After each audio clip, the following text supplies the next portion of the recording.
Agora são 8h35. Bom, nós temos chamado sua atenção. Tem eleição para vereador, tem eleição para prefeito, tem a nossa enquete para você participar dela. E muitas vezes a gente se pergunta o seguinte, afinal de contas, o que é que faz um vereador? Professora Tatiana Ficarino, que é cientista política da Escola de Sociologia e Política de São Paulo, gentilmente aqui conosco. Professora Tatiana, muito obrigado aqui por atender o Jornal Nova Brasil.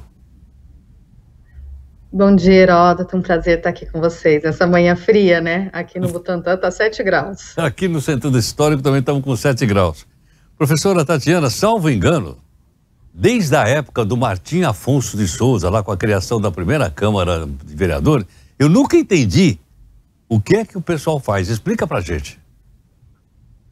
Bom, muita gente não sabe, né, Heródoto, porque a política, a despeito de estar no nosso dia a dia, a gente acaba prestando mais atenção em períodos eleitorais mesmo, né? Mas o que um vereador faz, né? O vereador, ele basicamente, ele representa a população no seu território, né? Então, tem uma diferença grande aí do prefeito nesse caso, né? O prefeito ou a prefeita representa a cidade como um todo, né, vai tratar de questões mais do âmbito executivo, como, por exemplo, orçamento, os rumos, né, da cidade, e os vereadores, eles tratam de coisas mais específicas de território, eles vão legislar, por exemplo, fiscalizar, né, o poder executivo, e o vereador, ele está muito mais ligado ao partido, né? Isso às vezes as pessoas não prestam tanta atenção, mas no Brasil nós temos 2 tipos de sistemas, né? O sistema majoritário, que é o que a gente vota para prefeito, presidente da república, governador, e o sistema proporcional, que é o que a gente vota para vereador, para deputados.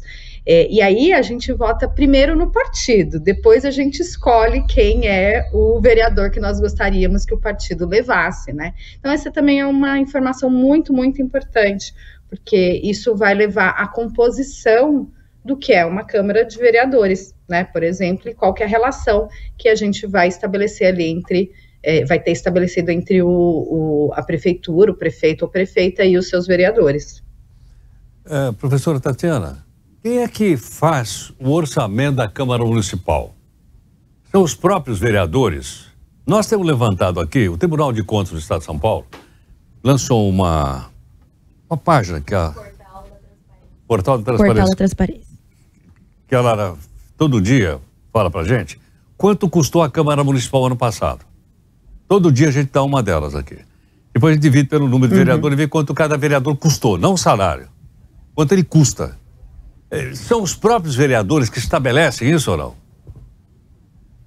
Não, o orçamento, né, então o valor que é alocado para que uma cadeira de vereador funcione é um valor que é estabelecido previamente, né? O que acontece é que a gente tem pouco controle e fiscalização sobre isso, né? E é difícil que os cidadãos e as cidadãs façam esse tipo de controle. Então, a gente tem, quando a gente pensa um vereador, não é apenas o salário do vereador, como você bem disse, né? Você tem ali os assessores, chefe de gabinete, recursos que são alocados para que, né, o mandato possa ser executado. Então, ele precisa ir num bairro, fazer alguma visita, precisa fazer alguma consulta. Todos esses recursos são alocados a partir disso.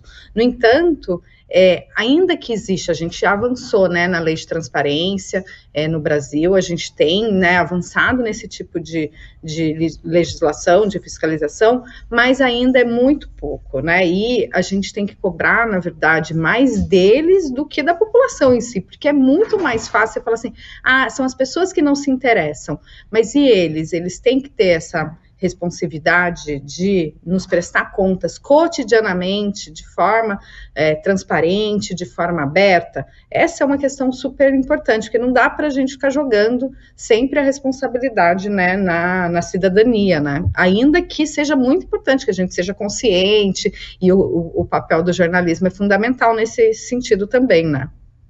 Agora, professor, por que há tanta reação contra o chamado voto distrital? Especialmente para a eleição de vereador? Bom, esse é um tema super interessante, né, Heródoto? Para resumir, né, acho que a principal questão relacionada ao voto distrital é que o voto distrital ele fica restrito ao território, né? Então, quando a gente pensa, o que é um distrito, né? Então, a cidade de São Paulo é um grande distrito e ela é dividida, né, ela seria dividida em determinados bairros, e aí, por exemplo, eu que estou aqui no Butantã, a gente poderia votar em, vamos supor, 5 candidatos, seriam aqueles candidatos. Então, eles estão muito mais ligados ao território, o que dificultaria muito votos, por exemplo, que não são vinculados exatamente a território, como, por exemplo, candidaturas que têm pautas raciais, pautas de gênero. Eu estava ouvindo antes a reportagem, a questão ambiental, por exemplo, a questão ambiental não necessariamente ela está restrita ao Butantã, né? Então, essa é uma crítica, né, bastante forte no que se refere ao voto distrital.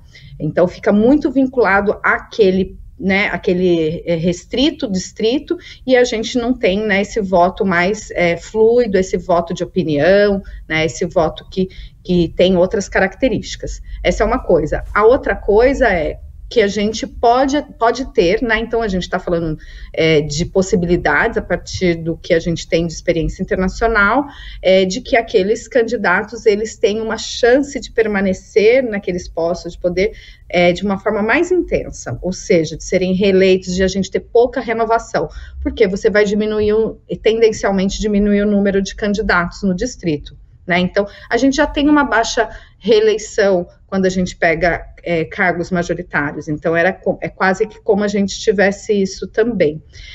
Então, para resumir, né, as críticas estão em torno da renovação, né, da baixa renovação e da baixa renovação de pautas também, né, e de ter pessoas diferentes que possam entrar no jogo político, porque para ser candidato e para ser um candidato vitorioso, uma candidata vitoriosa, é muito difícil, não é fácil ser, né, eleito vereador em São Paulo, em qualquer cidade, mas em São Paulo também. Tem uma construção, né, de um caminho, né, um recrutamento, inicia-se para um recrutamento, depois a construção de um capital político, de redes de relacionamento, né, então demanda tempo, demanda energia, demanda construção, que é válido, né, e a gente pode ter uma inibição disso, uma inibição de renovação. Perfeito. Professora, muito obrigado. Imagina, disposição. Muito obrigado, professora Tatiana Ficarino, que é cientista política da Escola de Sociologia Política de São Paulo. Está aí, portanto, mais uma contribuição para você escolher o melhor candidato a vereador da sua cidade.